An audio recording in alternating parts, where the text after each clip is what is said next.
आप सभी को दीपमालिका पर्व की अग्रिम मंगल कामनाएं। अभी इस दीपमालिका पर्व को लेकर बहुत से संदेश हमारे पास आ रहे हैं लगातार सोशल मीडिया पर और अनेक समाचार पत्रों के माध्यम से। इस बार जो 5 दिन का पर्व है, इसे कहीं 4 दिन बताया जा रहा है, कहीं 5 दिन बताया जा रहा है। और इन सारी बातों को लेकर ऐसी स्थिति बनी हुई है कि लगातार हमारे जो प्रिय बंधुगण हैं और परिवार के लोग हैं, जो वास्तव में इसका शास्त्रीय समाधान चाहते हैं, लगातार उनके संदेश प्राप्त हो रहे हैं कि हम धनतेरस किस दिन मनाएं, रूप चतुर्दशी किस दिन की जानी है, दीपमालिका पर्व कब होगा, कब हमें गोवर्धन उत्सव मनाना है और कब हमें भाई दूज का त्यौहार मनाना है। तो इसे शास्त्रीय दृष्टि से थोड़ा हम समझ लें तो अब जैसे धनत्रयोदशी के विषय में मतांतर विभिन्न पंचांगों के माध्यम से और विभिन्न ज्योतिषियों के माध्यम से और विभिन्न जो सोशल मीडिया इत्यादि प्रचार प्रसार के क्षेत्र हैं उनके माध्यम से 12 नवंबर 2020 इसको भी धनत्रयोदशी के पर्व के रूप में बताया जा रहा है और 13 नवंबर 2020 को भी धनत्रयोदशी का पर्व माना जाना चाहिए, ऐसा भी कहा जा रहा है। अब इसका शास्त्रीय पक्ष क्या है?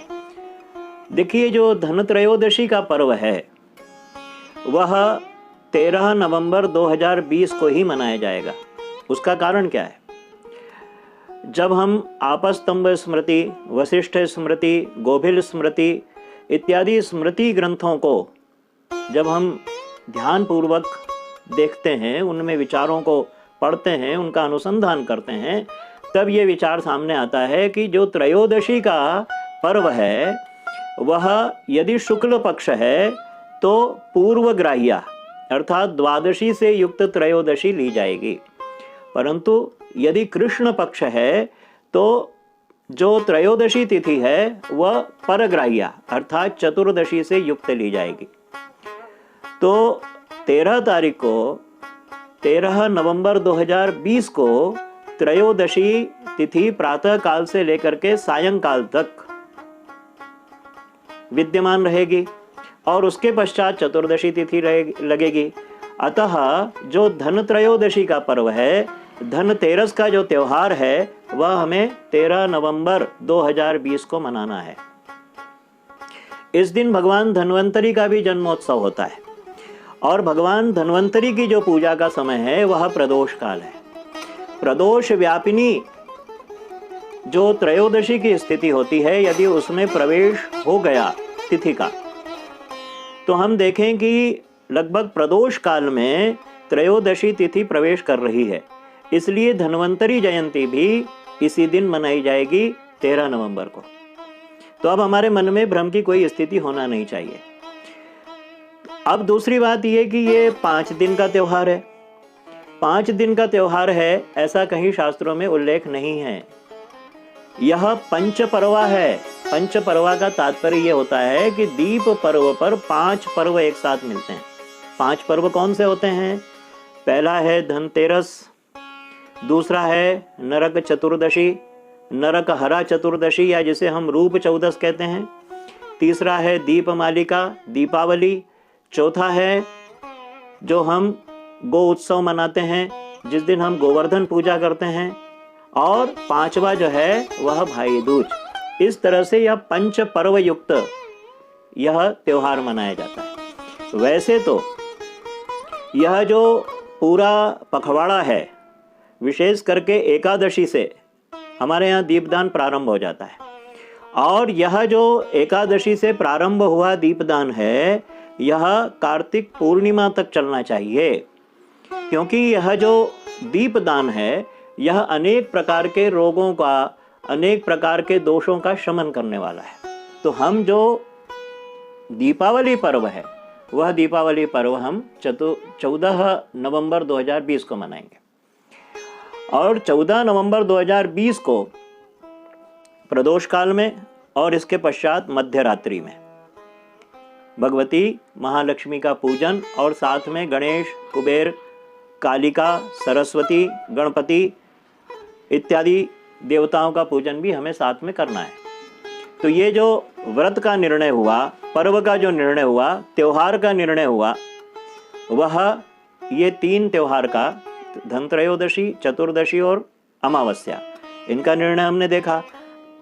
अब प्रतिपदा जो गोवर्धन उत्सव है, जिस दिन हम गोवर्धन की पूजा करेंगे, जिस दिन अन्नकूट महोत्सव करेंगे, गो उत्सव होगा, गो क्रीड़ा उत्सव होगा, वह किस दिन करेंगे? वह दूसरे दिन अर्थात 15 नवंबर को।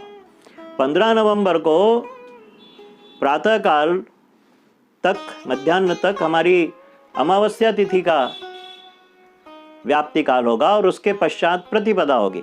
तो यह जो गोकुल उत्सव पर्व है, जो गो उत्सव पर्व है, वह भी सायंकालीन माना जाता है। इसलिए अन्नकूट महोत्सव यह हम 15 तारीख को मनाएंगे। 15 तारीख के दिन सायंकाल में प्रतिपदा तिथि व्याप्त होने चाहिए, कार्तिक शुक्ल प्रतिपदा। और इसी तरह से भाई दूज का जो पर्व है वह 16 तारीख को मनाया जाएगा। ये जो 4 दिन के पर्व काल हैं, जिसमें 5 पर्व मने, यह 4 दिन में ही आ रहा है। तो कभी भी मन में यह भ्रम मत रखिए कि 5 दिन होना चाहिए। कई पंचांगों में खींच करके 5 दिन बनाए गए हैं। और एक सबसे बड़ी विषम परिस्थिति यह है कि हमारे पंचांगों में एक मत, कोई विचार नहीं आ पा रहा है। परंतु जो विभिन्न शहर इत्यादि हैं, उसके अक्षांश, रेखांश इत्यादि के आधार पर और हमारी जो पंचांगों की विभिन्न रचना पद्धति है, उनके आधार पर अनेक प्रकार की गणनाएं की जाती हैं, जिनके कारण यह परिवर्तन संभव होता है, हो भी जाता है। पर ऐसा नहीं कि दोनों मत अपनी अपनी जगह पर पृथक पृथक रूप से कार्य करते हैं और दोनों में से एक मान्य है और दूसरा अमान्य है। ऐसा नहीं है, मान्य दोनों हैं। पर हमें कौन सा मानना है, यह हमारे जहाँ ऐसी भ्रम की स्थिति होती है तो शास्त्र वहाँ पर हमारी दृष्टि को खोलते हैं। तो ये 4 दिन में अर्थात 13, 14, 15 और 16, 13 नवंबर को धनतेरस और चतुर्दशी, 14 को दीपावली, 15 को हम अन्नकूट महोत्सव और 16 को भाई दूज। इस प्रकार से ये 5 पर्व 4 दिन में मनाएंगे।